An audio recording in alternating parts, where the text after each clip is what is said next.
दर्शन क्या है। जैसा कि आप शिक्षा की मीनिंग पढ़े हैं, शिक्षा क्या है? जो हमारे अंतर्निहित शक्तियों का विकास करे, जो हमारे अंदर छिपी प्रतिभाओं को बाहर निकाले, है ना।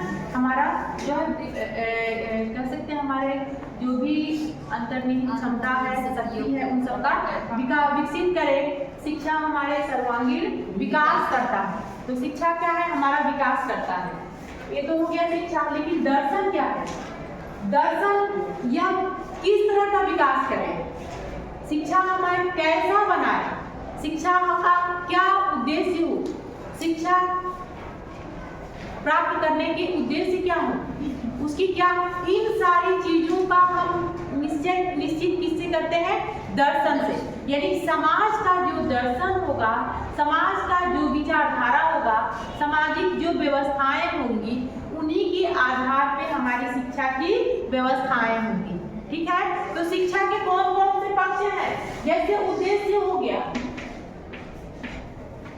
पाठ्यक्रम हो गया, विद्यालय हो गया, यही तो हो गया। शिक्षण हो गया, शिक्षण विधियां हो गई, विधियां, छात्र हो गए, शिक्षार्थी कह सकते हैं ना, अनुशासन हो गया,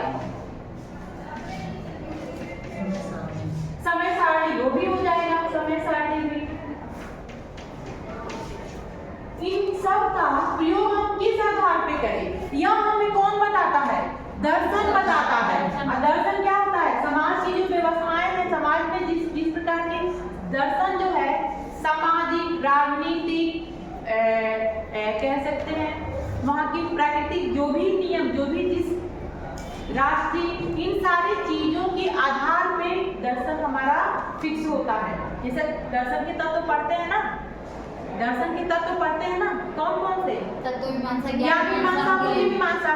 तत्व यानी कि किन किन चीजों का क्या तत्व होना चाहिए, क्या एलिमेंट्स होना चाहिए, कौन कौन सी ऐसी चीजें हैं जो हमें निश्चित करता है। या ये तीनों तत्व जो है शिक्षा के उद्देश्य, शिक्षा के पाठ्यक्रम, शिक्षा की विधियां, शिक्षा के में जो है अनुशासन, ये सब कुछ चीजों को फिक्स करते हैं। विद्यालय, ये तीनों तत्व, ये तीनों तत्व दर्शन के जो तीनों तत्व हैं, तत्व मीमांसा,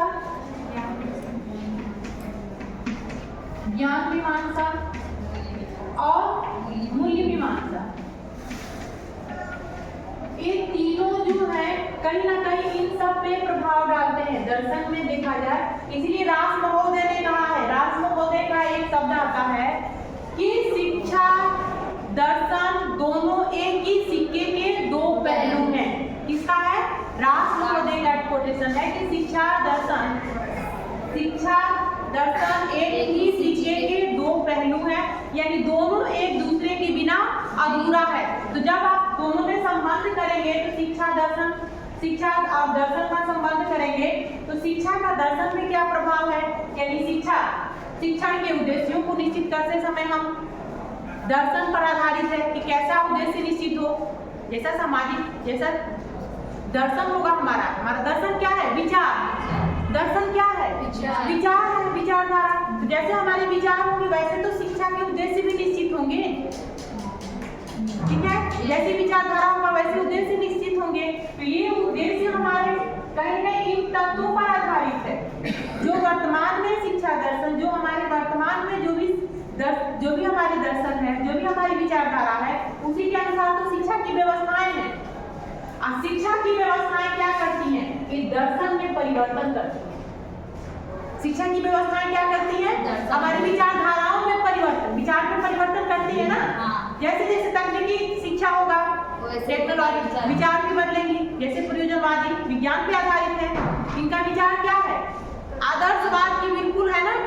आज वर्तमान की सबसे तरह से कहा जाए सबसे वर्तमान क्या, सब वेस्टर्न फिलॉसफी है इधर। तो प्रयोजनवादी विचारक कहीं ना कहीं आज की वर्तमान चीजों पे ज्यादा, समय की मांग को ज्यादा इन्होंने इम्पोर्टेंस दिया है ना। अभी हमने पढ़ाया था ना। yes. तो इसीलिए देखा जाए तो ये सारी चीजों में परिवर्तन इन तत्वों के आधार पे होता है और ये शिक्षा की व्यवस्थाएं जो है इन तत्वों में परिवर्तन करती रहती है। दर्शन में भी परिवर्तन करती रहती है। क्या? शिक्षण व्यवस्थाएं। इसलिए दोनों एक दूसरे से जुड़ा हुआ है। दर्शन हमें सिखाता है कि शिक्षा के उद्देश्य क्या होना चाहिए, कौन कौन से शिक्षण विधियां प्रयोग, क्योंकि जैसा उद्देश्य होगा वैसे पाठ्यक्रम होगा। उद्देश्य हमारे पाठ्यक्रम को निश्चित करता है। जिस तरह का पाठ्यक्रम होगा उस तरह की विधियां होगी, ठीक है, उस तरह का विद्यालय होगा। जैसा अगर विद्यालय और पाठ्यक्रम होगा वैसे हमारे विद्यालय की समय सारणी अनुशासन होगा, ठीक है। तो अगर सामाजिक व्यवस्थाएं कहीं लोकतांत्रिक है या इस तरह की समाज की व्यवस्थाएं हैं तो वहाँ पे विधियां दूसरी तरह की अप्लाई होंगी, है ना।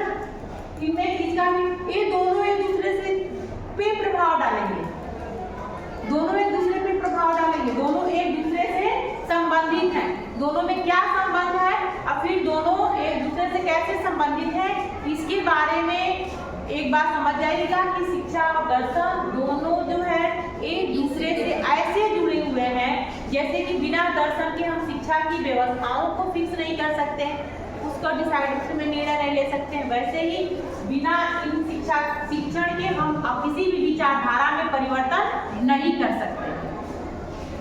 जैसे शिक्षा के विकसित स्वरूप, जैसे उसका स्वरूप बदलेगा, जैसे उसकी शिक्षा प्रणाली होगी, वैसे ही विचारधाराएं भी परिवर्तित होती रहती हैं।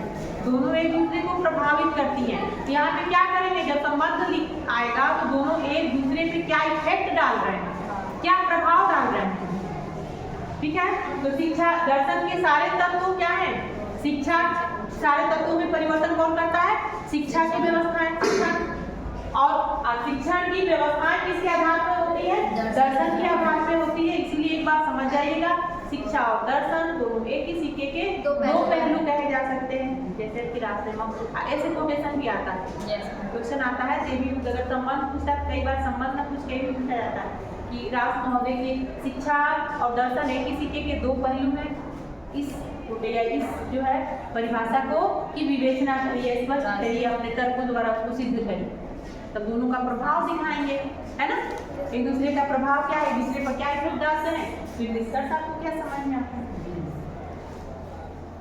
ठीक है। अब ये सारी चीजें हमने बताया, इस चीज को आप एक बार थोड़ा सा रिवीजन करिएगा, बुक में समझ में आ जाएगा क्या लिखना है हमें, ठीक है।